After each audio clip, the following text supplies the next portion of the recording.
Shalom Aleichem. This is Parshas Vayigash, Tov Shin Pei Dalet.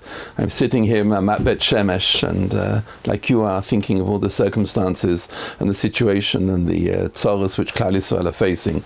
I think one of the main problems that we have at the moment is many of us are overloaded emotionally, tremendous overloaded. There's tremendous stress, and we're enmeshed in many different issues which are facing us in Klal Yisrael. I'd like to explain, maybe it's homespun, but I'd like to, where I'm coming from, and I think many other people are as well. On the one hand, there's tremendous stress and sorrows which people are going through with the issue with the hostages and the 3 who were just killed, Rachmana litzlan, and those who are still there inside Gaza, which is a tremendous sorrow. The situation of the cholim, people in the hospitals who are suffering so much. And this gives tremendous anxiety. It's like raw anxiety and raw pain which people are going through. The issue with the Avelim and the people in Klal Yisrael. Just last Motzi Shabbos, I went with my wife to visit a shiva here in Mamat Bet Shemesh, a 38-year-old man, and there were 6 children, and he was taken away. And each one of these soldiers who were killed were diamonds, polished diamonds in Klal Yisrael, and we're losing some of these fabulous people. The profiles of some of these soldiers is outstanding, exceptional. Rachmana litzlan, Hashem yimkom domam, zichroinam livrocha. The situation of the chayalim who are sitting there on the border, Mishmeres HaGvul, and each one of us are in such a situation of such concern for Hachenu b'nei Yisrael, hanasunim b'tzoru v'shivya. That's the way we feel. But I'd like to take a little bit further this time and take it into a certain issue, which I think is really the nub of the whole question, the whole scene of what the nerve is going on here, in the following way. This is not a situation of the British Dunkirk fighting against the Germans in World War II. It's not the same situation. It's not the situation of the American Marines in Vietnam. It's not like this here. It's not like the coalition forces, do you remember, who came in against Saddam Hussein. It's not like Ukraine against Russia. This is not the same here. This is Klal Yisrael sitting in Eretz Yisrael, and our destiny is completely different situation. In the following terms, I'd like to explain like this. We had in Klal Yisrael 2 exceptional generals, and they were chiefs of staff. I mean Moshe Rabbeinu and David HaMelech. If you look carefully at the scenarios at each of these people, when Moshe Rabbeinu sent Klal Yisrael off to fight against Amalek, and Moshe Rabbeinu stood on top of the hill,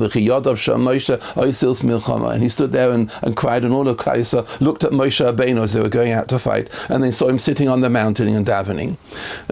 When he sent off the troops to go and fight against Midian, Chazal explained quite clearly that he chose 1,000 soldiers from each shevet against Midian, and then kept 1,000 also inside the camp. And the 1,000 in the camp from each tribe davened for those 1,000 warriors. In other words, there were 12,000 soldiers who went out to fight against Midian, and there were 12,000 people in the camps behind. Meaning, we have a situation here of Klal Yisrael with HaKadosh Baruch Hu. Habolatayim Messiah Noisai. And you see that very clearly also by David HaMelech. Each of the military campaigns, he had 18 military campaigns, and each one was successful. He always went and asked the Sanhedrin or the Urim and Tumim. Remember the famous scene of David HaMelech when he went to Emek before him, and he was told not to raise a sword and not to shoot any arrow until he saw the willow trees rustle. And once he saw that, I think it was 6 feet away, and then he went out into battle.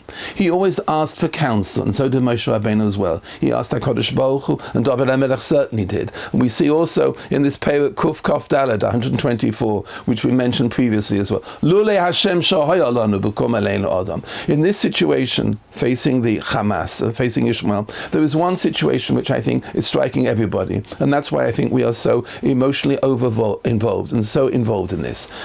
There isn't any siyata d'ishmaya which is going on. There is a certain success which is going on in Gaza, and we're very thankful to Ribono Shel Olam. But of all the people who are involved here, the people know it, the soldiers know it, and the families all know it. But maybe the government and the media do not know this. Meaning, we have to turn and ask das Torah. And I think that's really the problem here. The government is not turning around and asking the great Rabbonim, the great poskim of our time, what do we do in a situation of pidyon shavuim, of saving people? And therefore, I'd like to suggest one of the problems, or one of the greatest difficulties that we have is they're not asking Rabbonim, they're not asking das Torah. How do we go ahead with this? How do we solve the problem? And therefore I'd like to suggest, if we take the role models and the profiles of Moshe Rabbeinu and David HaMelech, they ask, what shall I do in this situation? And that's what I think the government should do. I don't want to make this share into a political scenario. I don't want to make it a political debate. But I think that is the situation here.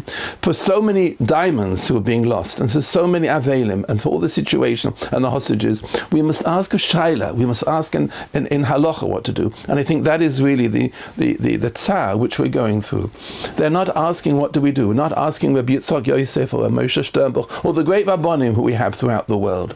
If we would ask a shaila, how do we go about it? Maybe they would have more siyata dishmaya. I'm making that suggestion. It's homespun. It's my own thoughts. But this is, I think, what is going through my mind and many people's mind as well.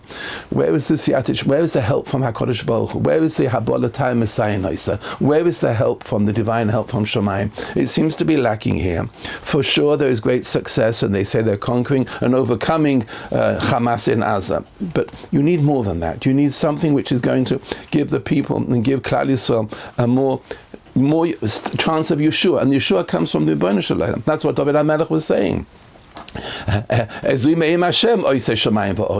way David HaMelech and Moshe Rabbeinu worked. And that, I think, is what's lacking here in this situation here. And therefore, people are in some ways almost burnt out. Not burnt out, I hope, from davening, but they think, where are we leaving to? Where are we going to? With so many diamonds and so many people who were killed in Klal Yisrael, we ask ourselves, where is the Siyata D'Shmaya? Where is the help from HaKadosh Baruch Hu? And that's the scene which I think we must turn. If only the government would turn around, whenever they sat in the war cabinet, where they sit in Tel Aviv, and open up a Sefer Tehillim, and first of all daven that whatever they decide and whether they want to do, they should have Hashem's help behind them. And that's the counsel that we need, and that is what we learn from Moshe Rabbeinu and David HaMelech. That's one side of the scale. The other side of the scale, Rabbi, say, as you are, as I am, jumping for joy at certain situations which are happening. There's tremendous simcha, because you see in Klal Yisrael enormous unity, enormous harmony which is going on. People are helping each other in such an incredible way. People taking down for tefillin and tzitzis for chayalim, and the chesed which is going on in all the communities, and the tefillah which is going on. There's tremendous unity and harmony in Klal Yisrael, and that's tremendous, very heartwarming, and tremendous joy that people have. If that's what we're being brought to, then what a beautiful situation we have. We've just gone through Chanukah, and we see tremendous miracles and the stories of people who were saved, in unbelievable stories of Hashgacha Pratis, of divine providence, which we see go. And that brings tremendous joy. I was just looking recently at a clip my wife showed me of a group of soldiers who were in an ambush by the Arabs, and they were surrounded by Arabs, and they saw no way out, and their ammunition ran out, and they were desperate.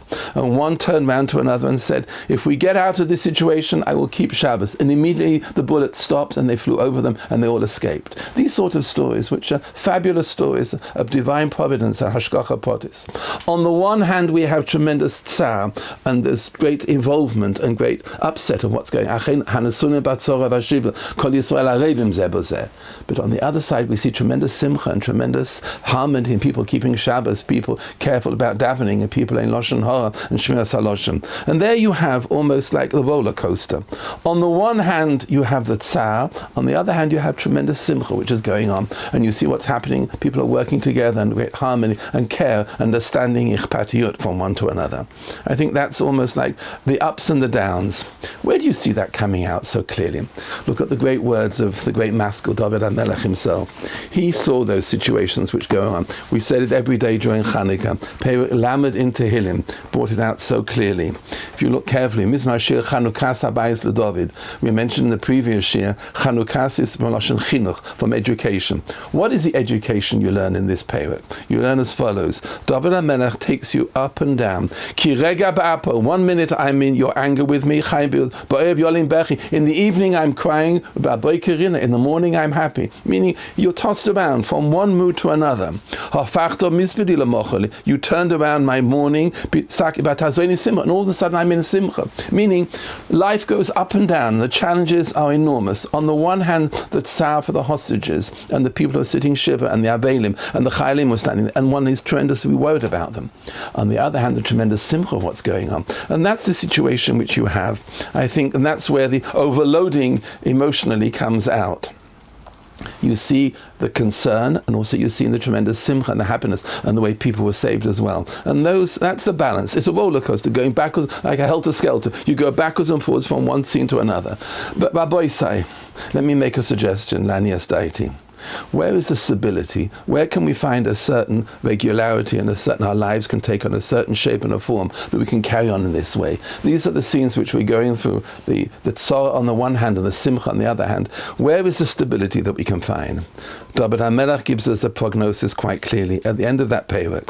Please listen to these words. We mentioned it in the last year, but I think this is the key, and this is really the basis of where we find a certain stability and tranquility in our lives at the moment.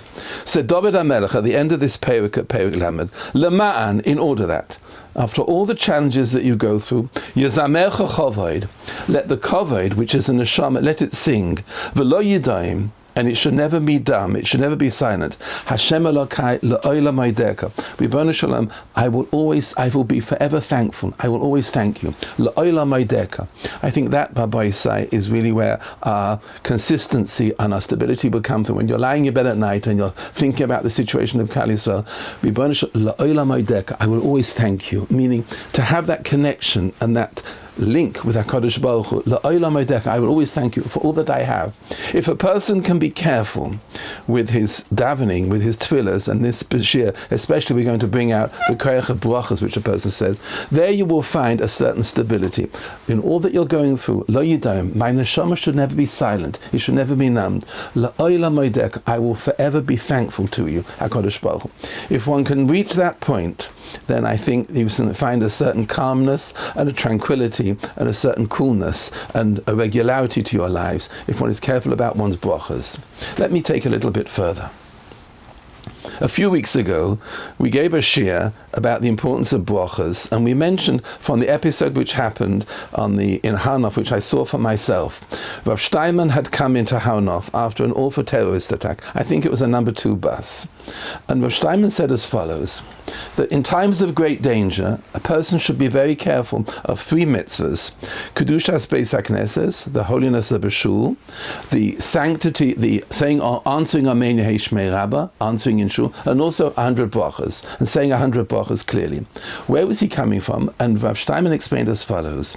At the end of the life of David HaMelech, there was an awful plague, and over 100 people died every single day, and David was in tremendous distress. He davened, and he was told by Ruach HaKodesh that Klal Yisrael were lacking in saying 100 brachas. They weren't careful. Immediately he made a takana for people to say 100 brachas. And therefore what Steinman was saying, in times of great difficulty and for protection and for safety and security, one should be careful of one's brachas. Why? Each one of these 3 mitzvahs, Kedushas Beis HaKnesses, answering Amen Yehei Shmei Rabbah, and the brachas, brings the Almighty down into the scenario where you are. He brings it down into your scene where you are, and therefore you're protected.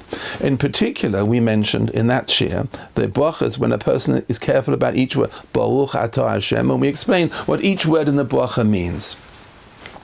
What I'd like to do in this shir is take you even further in that concept. On the idea of Hashem Elokai L'olam Haideka, I will always thank you, I will always be appreciative of you.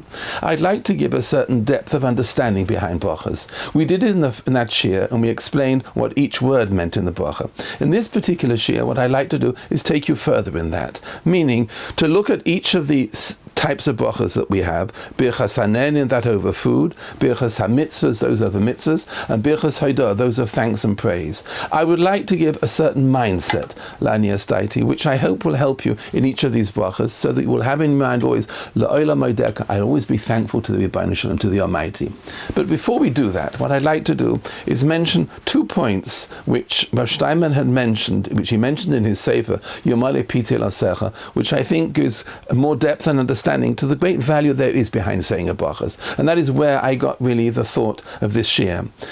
Rav Steinman stressed the importance of a bracha is as follows. It's interesting, at the time of the plague, when 100 people were dying, David was not told the greatness of Talmud Torah keneged kulam, but he was told the importance of saying a bracha carefully. Even though the Ribono Shalom has malachim and serafim,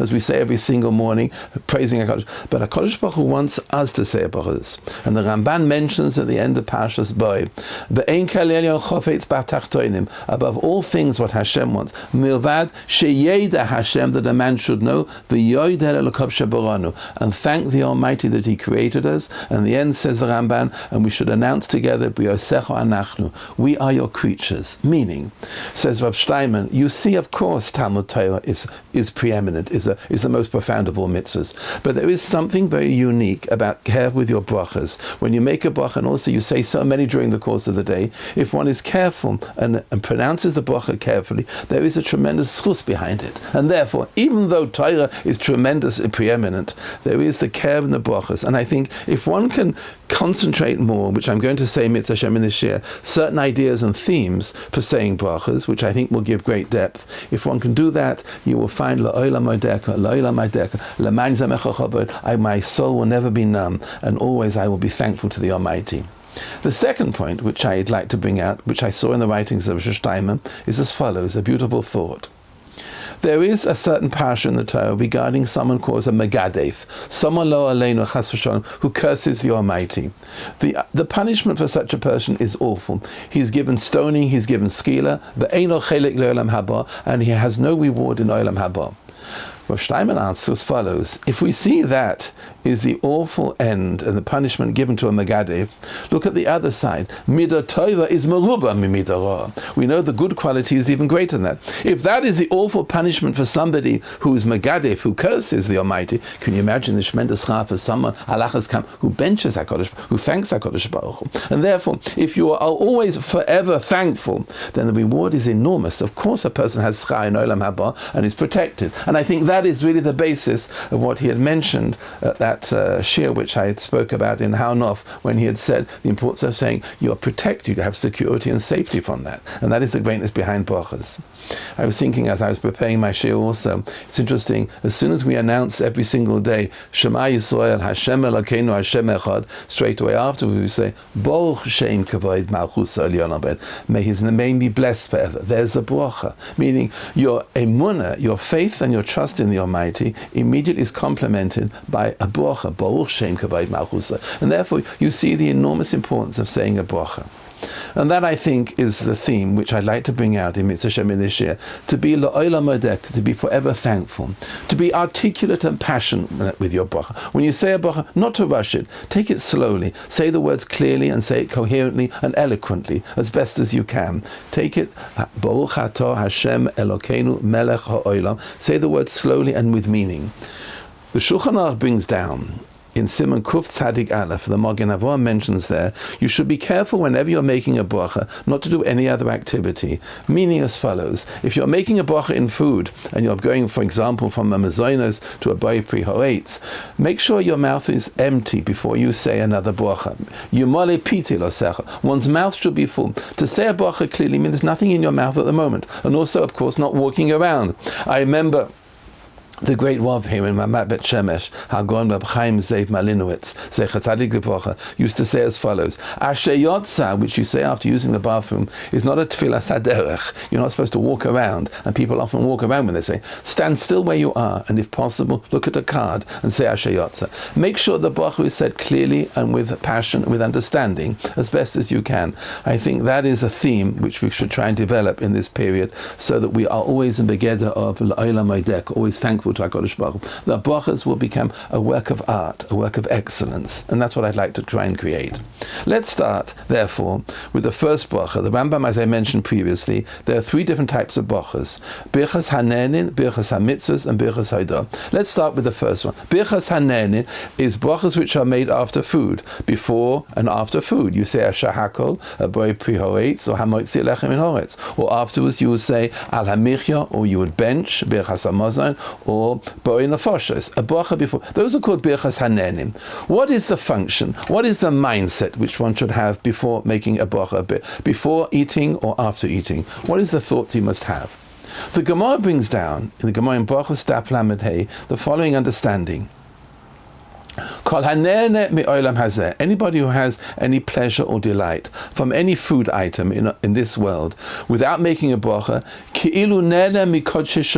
as if a person had done the transgression of something called me'ila. Me'ila means using holy property in the wrong way, misappropriating holy property. For example, if a person had given a korban to the base of a sacrifice of a cow, and then he takes the cow into a field and plows with it, that's called me'ila. Me'ila means you use property which is actually holy, which is hekdesh, and use it in the wrong way.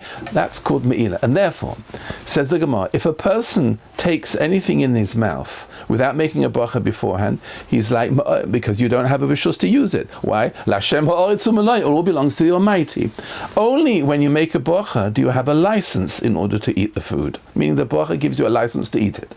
The Mefarshim ask as follows, but surely if a person has done a transgression of me'ila, he's used holy property in the wrong way, it's a chiyuv d'oraisa, it's min ha-torah. But if a person doesn't make a bracha, it's only a chiyuv d'rabanan. And the question is asked, why can we compare somebody who didn't make a bracha to being the transgression of me'ila, of using hekdesh property, holy property in the wrong way? The answer is, that's the greatness of the license you have. You need a license. You're right, it's not a transgression in the Torah, but nevertheless, the mitzvah is vital. It's a crucial aspect of being able to enjoy everything. He did give it to human beings, but on condition that you're careful of the bracha that you make beforehand. And therefore, whenever one puts something in one's mouth, before you do that, the importance of the bracha, how it's said, and how you address the food before you come to eat it. What is the mindset, though, in order to understand the whole concept of Birchas HaNe'enin? I'd like to give you this thought from a Chazal, the Gemara in Brachos Daf Nun Ches. Meaning you're sitting down and having a meal, and you're enjoying a food, you're having a cup of coffee and a piece of cake, or you're having a meal. What is the thought you must have in order to consolidate and make sure that the brachas that you make have a certain impact in your own neshama? I think the following way. The Gemara brings down an analysis. What does it mean? Oirach toiv mahu oimer. What does a good guest say? You have a good guest and a bad guest. The Gemara then answers as follows. A good guest turns around and says, you're sitting at someone's table and you're a guest and the host has given you a delicious meal. What does a good guest say? Kama bosa hevi lefanei. How much meat my host has provided. Kama yayin hevi lefanei. How much wine my host gave me. Kama gruskores. How many delicacies? That means like chocolate ice cream or strudel or some delicacy at the end of the meal. Something which is unique. And all that my host has done is true. He has a whole table, a family here, but really everything that he did is for me. That's a wonderful guest. The guest turns around and says, what a fabulous host I have. Says the Gemara, what does a bad guest turn around and say? I took a certain piece of something. Chaticha achas. I ate a slice of something. I don't know, was it schnitzel, was it fish? I don't know what it was. V'kois achas shosisi. And I drank a cup. It was wet liquid. Was it wine? Was it Coca-Cola? I don't know what it was. It was something wet. And all that the host has done is all for his family. I really didn't. He was doing it for his family. He wasn't doing it for me. I was thinking to myself as I was looking at that Gemara, there's a good guest, there's a bad guest, and there's the good, the bad, and the ugly. There's an ugly guest as well. An ugly guest really would turn around and say, you know who the great tzaddik here is at this table? It's me. But why? Because after all, if I wouldn't have come, he would have thrown the food away. That's a real rotten guest, a real ugly guest. And he said, I'm the tzaddik here, because otherwise the food would have been thrown away. That's the difference between a good guest and a bad guest. Rabbi Sai, the Vilna Gaon looks at that Gemara and sees a direct parable which we must take out of it. He determines as follows.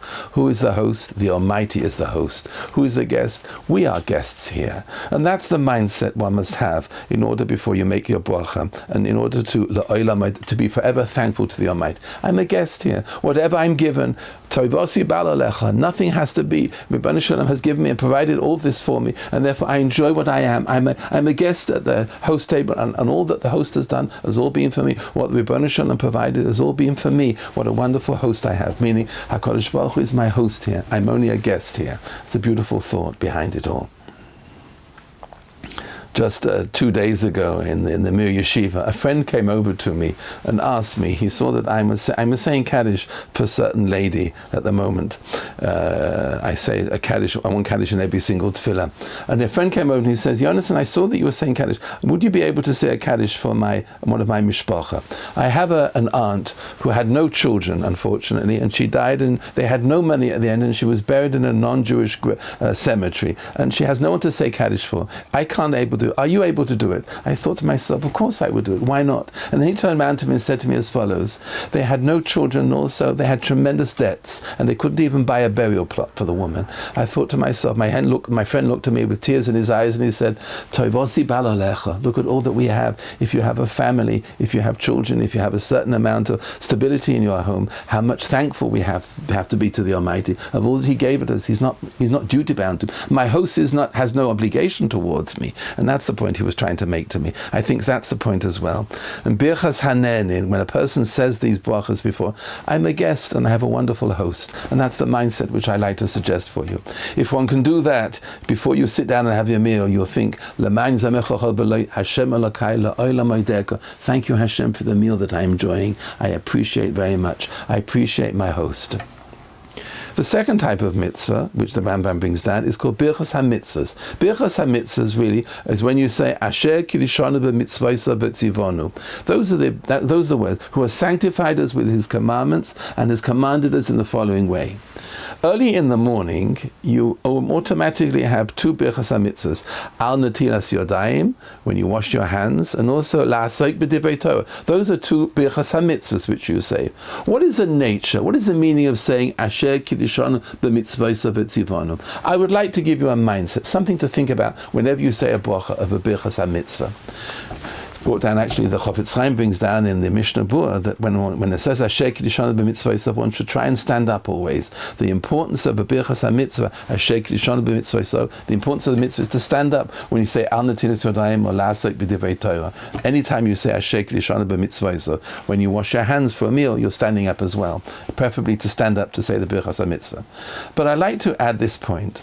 Rabbi Alpren in Nefesh HaChaim, Shah Aleph, the beginning in chapter 6, mentions as follows: when a person has an intention to perform any mitzvah, whatever it is, the minute he has the intent, before he's even come to say the bracha, that intention gives a certain light in his neshama, a tremendous his enlightenment which comes out. He is inspired, and the neshama has a certain elevation. It's inspired and lifted up because of the thought of one is doing the mitzvah. When you say the bracha and then you complete the mitzvah, says that Rabbi Alpren, he brings down, after that the whole neshama is uplifted, an entirely different miscarriage. A tremendous kedusha comes to a person after he's completed it. What is a great kedusha of that person? Before you come to do the mitzvah, there's a tremendous arousal which goes on in the neshama. After you completed it, says Rabbi Alpren, what happens is as follows: the neshama collects a certain enthusiasm, momentum to do another mitzvah. One mitzvah leads on to another mitzvah. It's called really the power of the ruach, the motivation which comes from a mitzvah.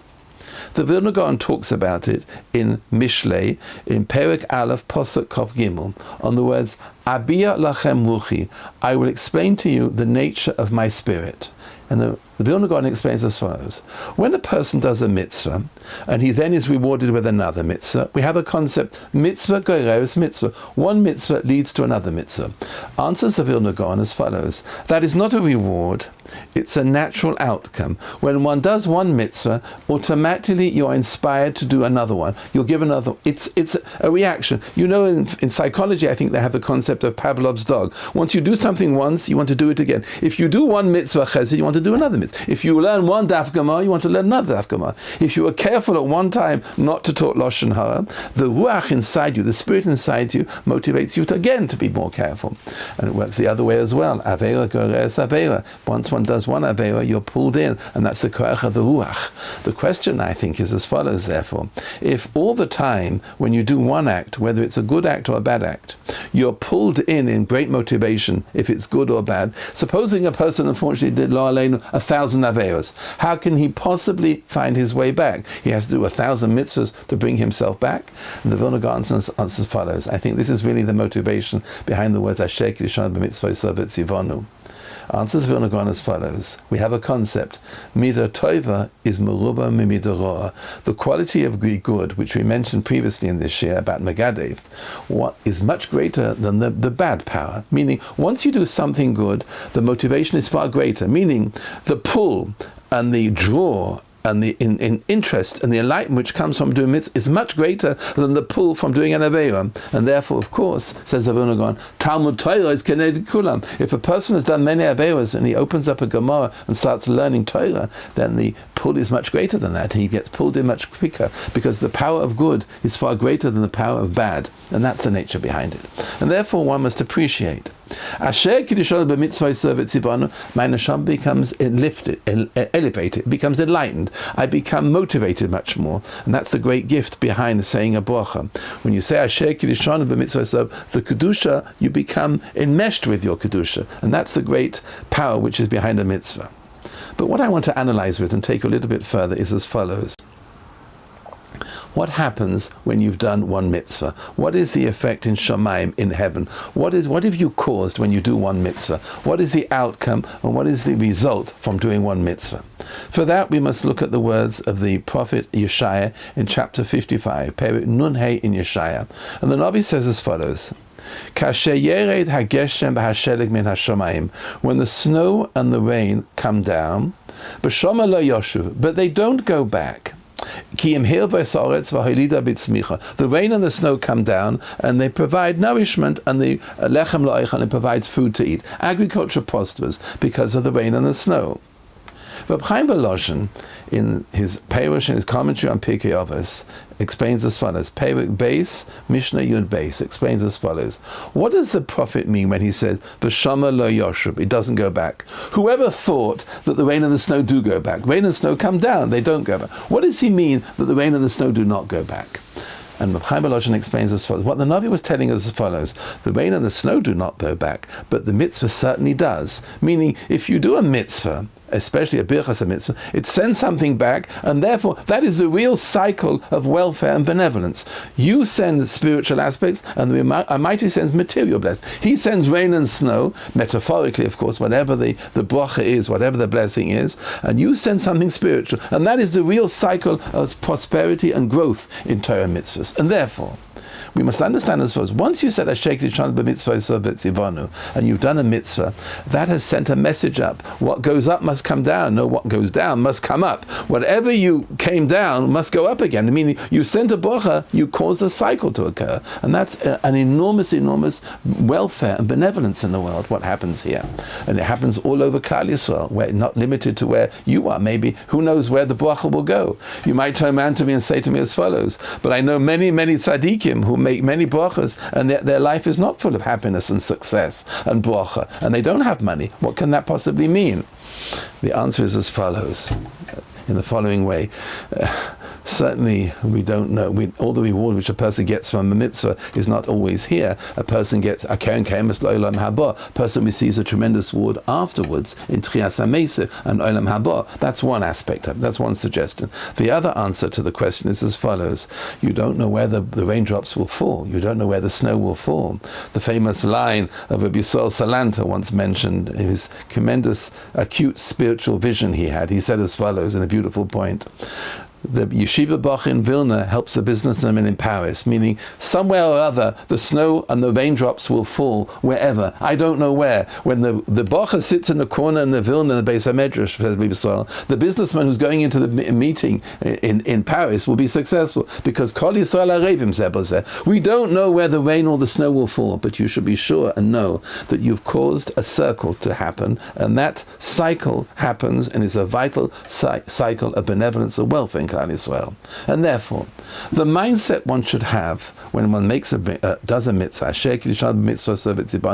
I become enlightened and I become more motivated with my spirit in order to do more mitzvahs. That's the great motivation. Of course, one does a mitzvah lishma for the purpose of doing the mitzvah, but you should know the outcome is phenomenal and it creates tremendous welfare and benevolence in Klal Yisrael. When one does one thing, it causes a rebound. The boomerang effect is enormous. The boomerang effect becomes tremendous welfare in Klal Yisrael. And therefore, of course, I suppose in the situation that we're going through now, with all the tefillahs which are said, we hope this will have an effect of looking after all the hostages and the soldiers and the cholim in Klal Yisrael. If the more tefillahs that we said and the more response that we give to Shammai, so Rebbeinu Shalom will send the snow and the raindrops and the metaphorical bracha, whatever it means, in the welfare of and the concern of Klal Yisrael. That's the nature of it. By sending something up, and that's the nature of prayer, we'll send something back down again, and the protection and the safety that we need for everybody involved in the present time in Klal Yisrael. I'd like to add here a certain episode. I remember Rabbi Alpren once explained these psukim, Shama lo yoshub, that the rain and the snow don't go back, from an episode which is brought in the Gemara in Baba Basra, Daf Ches. The Gemara brings down as follows. Rabbi Yehuda HaNasi had storehouses of food, which he kept as a store for times of famine in Klal Yisrael. And he would give out his food at times of famine. But he had certain conditions of giving out the food, says the Gemara. He said, Yukonsu Bali Mikra, people who learn Chumash or Tanakh, people who learn Mishnah, people who learn Gemara, people who learn Halacha, people who are Gadata. Anybody who learns any connection with Torah, let him come in and share and enjoy all my food and the supplies which he would give out in times of famine. But he said, Al Yikonsu Amoratzim, and please, a person who has no connection or no interest to Torah, Al Yikonsu, please do not come in and share from my food. This happened for a while, and there was a certain Talmud, a certain student of Rebbe called Rabbi Yonasan ben Amram, who was a certain type of tzaddik who didn't want to take for his Torah that he was learning. He didn't want to take any schar, so he decided to disguise himself and come into Rabbi Yehuda Nasi and ask for food. And Rabbi Yehuda answered him as when he came in, his family desperately needed food, provisions for his family. And Rabbi asked him as follows, do you learn Mikra? He lied and said no. Do you learn Mishnah? No. He needed the food, but he didn't want to admit to any Torah that he learned. He was that sort of tzaddik who didn't want to take the reward for his Torah. Rabbi turned around and says, how can I give you anything? These are my principles. So Rabbi Yonasan turned around and said, Rabbi, then feed me like a dog or like a raven who really eats tiny little morsel, a tiny little bit of food. Rebbe gave him a tiny bit of food, and after he left, Rebbe sat down in great sorrow and turned around and said, Oy shenotati piti lebamoit. Oy vey, I gave my food over to an Amhoritz, a person has no connection. And Rebbe was very distraught about it. His son was standing next to him, says the Gemara, Rabbi Shimon, and he saw his father's great anxiety, and he investigated. And it turned out he realized it was Rabbi Yonasan ben Amram, meaning there were certain Talmidim who were coming and asking for food, but they denied that they have a connection because they don't want to take in the word of the Torah. Said Rebbe, if that's the case, Yikonsu Kulam, let everybody come in. I can't take that risk of people not having the food. We must ask the question, Rabbi Isa, you will probably ask the question as well. How come Rebbe can deny food to a man who's starving? How can he not give it out? I think the answer is as follows. It was a time of famine, and Rebbe, as Rabbi Alpren explained, was fully aware of the Shama Layot, the cycle. In times of famine, every morsel generates welfare, generates rain and snow, meaning it generates blessing. But if a person just takes, like a parasite, and takes only the food, and Amoritz gives nothing back, he has no connection, he doesn't make a bracha, he has no connection to Torah, nothing is sent back in the cycle. And therefore, Rebbe was so cautious, and it was so precarious. In the time of famine, everything must come back. There must be a bracha. And that's one of the reasons why the Chazal explained why Rebbe didn't give to him. But we see the enormous importance here behind this. When you say, you generate a whole scene of welfare and conduct and benevolence in Klal Yisrael. And that is the point, I think, which Rav Stein was mentioning here. The enormous impact which there is from behind brachas. And that's the protection and the safety and security that we're talking about. Let's come back to where we began the Shia. There is a tremendous amount of overload and emotional strife in Klal Yisrael. People are caught up with the problems, and they're davening with all their heart and all their soul for the hostages and for the chayalim and for the avelim and the cholim in Klal Yisrael. On the other hand, there's tremendous simcha because you see what's happening. And there's really no stability. You feel caught. You feel caught between a tzara and a simcha. The tremendous happiness when you hear these stories, a tremendous divine providence, how people were saved in terrible situations. And all of a sudden, a Yeshua came along and they were out of the difficult, out of the ambush, as I mentioned previously. Where do you find your stability? David HaMelech saw it all. He saw in Perek Lamed in Tehillim, if you look at it, you'll see, and in the evening, I'm in Tsar, in the morning, I'm in Simcha, and my life goes up and down. Where's my stability? Lema'an yizamecha chavoid. In order that the neshama should be pumping life, it should be singing, but lo yidam, and shouldn't be silent. Hashem Elokai la'olam oideka. If I can be forever thankful to the Almighty, and I'm taking as an example of this, the analysis which Rav Steinman had taken out in Haunof, the importance of brachas, and giving a certain consolidation and certain backing and foundation behind the brachas. We did today too. Next week in Mitzvah Hashem, we'll have a look at Birchas Haidorah as a final bracha. But the whole nature of Birchas Hanen, saying a bracha before and after food, what is it? If you don't make a bracha, it could be me'ila, it can be misappropriating hagdish property which is holy. You don't have a license to enjoy it. What are you? You're nothing more than a guest sitting at the Almighty's table. And everything, Toivasi Baralecha, my host has provided everything for me. If one has in one's mind, I would like to be an Oirach Toiv, Kama Bosa, I noticed that this was wine. This wasn't stamped just a piece of something. I know exactly, this was wine, this was meat, this was a delicacy. Everything that the host provided for me. Meaning, what the Rebbeinu Shalom provided for me, I'm overjoyed and over thankful to him. Forever thankful to him. If we can do that, if we can have the mindset of a good guest, whenever we make a bracha, forever thankful, there will be our protection also. And from the second case which we brought, the Birchas HaMitzvahs, always to be alert. Before you even come to do the mitzvah, says Rav Chaim Volozhin, when you have it in mind to do it, from the intention alone, there's a tremendous arousal of Kedusha. When you finished it, your whole neshama gets uplifted with the Ruach. Abi Alechem Ruchi. The nature of the Ruach is that it becomes motivated to do more and more again. And that conditioning is something which is so precious and vital in our success, to be forever thankful. If one can do that, and you realize that Shama Lo Yoshuv, what happens is the rain and the snow do not go back, but the bracha does. From the negative, you realize the positive does go back. The rain and the snow do not go back, but the bracha does. Everything you send up, and that is the whole momentum and the cycle of prosperity and wealth for Klal Yisrael. And that's what we learn also from Rabbi Yehuda Hanossi, that he was so careful of not giving his food to an Amoritz, because an Amoritz, unfortunately, doesn't make a bracha. He's not careful, and therefore he takes as a parasite. We should never be parasites to all the blessings of the Rebbeinu Shalom, the Almighty, which he gives us. I hope that this Shir in Mitzvah Hashem will be a certain mindset you can take away for the rest of the week in Mitzvah Hashem. The concept is to be forever thankful. The brachas which one makes. Next week we'll have a look at Mitzvah Hashem, a Birchas Haidorah, the nature of saying a bracha which is praise and thanks to HaKadosh Baruch Hu. If we can do that, Mitzvah Hashem, we should have a wonderful week, and there should be security and safety for all the hostages, for the chayalim, and for the cholim in Klal Yisrael. Achenu b'nei Yisrael, hanusunim b'tzora b'shiva, ha'imdim bein b'yom u'bein b'bosh, ha'mokim yerachim aleim b'yotzieh, mitzora li'avocha, me'afelu la'oira u'mishibid li'gula, hashto ba'gola u'bizman koriv, v'noimar amen. Ken yehi ratzain.